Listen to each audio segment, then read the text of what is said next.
కేంద్ర మంత్రి గారు చెప్పినట్టుగా పత్తిపాడు నియోజకవర్గానికే కాకుండా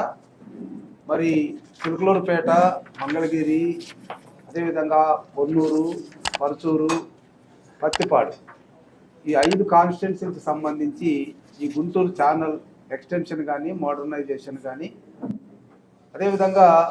నల్లమడు వాగు డ్రైనేజీకి సంబంధించి అదేవిధంగా గుంటూరు నాలాకు సంబంధించి ఇవన్నీ కూడా ఒక కాంప్రహెన్సివ్ ప్లాన్ కింద మరి పెద్దలు నరేంద్ర గారి యొక్క ఆలోచనతో ఆయనకి ఎక్స్పీరియన్స్ తీసుకొని ఆయన కూడా 2-3 సార్లు కలెక్టర్ గారి దగ్గరికి రావడం మరి ముఖ్యంగా పట్టుబదలని విక్రమార్కులాగా మా కేంద్ర మంత్రి గారు 4 పర్యాయాలు ఇప్పటికీ సీఎం గారితో చర్చించి దీని యొక్క ఇంపార్టెన్స్ని తెలియజేసి అదేవిధంగా చంద్రబాబు నాయుడు గారు కూడా ఎలక్షనీరింగ్లో మొట్టమొదట ప్రామిస్ చేసింది కూడా ఆ మాటను కట్టుబడి ఉండాలి. 1 ఇయర్ లోపలే ప్రజలకు ఏదైతే వాగ్దానం చేశామో అది తీర్చాలన్న ఉద్దేశంతో ఎన్ని కష్టాలున్నా బడ్జెట్ సహకరించకపోయినా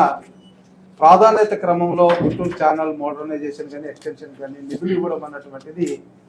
ఇక్కడ ఉన్న ప్రాంత ప్రజలు 5 కాన్స్టిట్యున్సీలకు సంబంధించిన ప్రజలందరూ కూడా చంద్రబాబు నాయుడు గారిని ఒక దేవుడిగా గుర్తించుకుంటారు.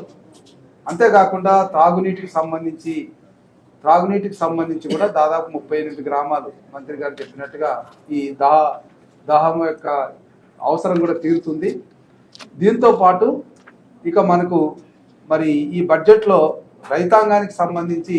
అన్నదాత సుఖీభావ కింద 20,000 రూపాయలు పెట్టుబడి నిధి కింద ఈ బడ్జెట్లో కేటాయించడం కూడా మీరు చూశారు పొద్దున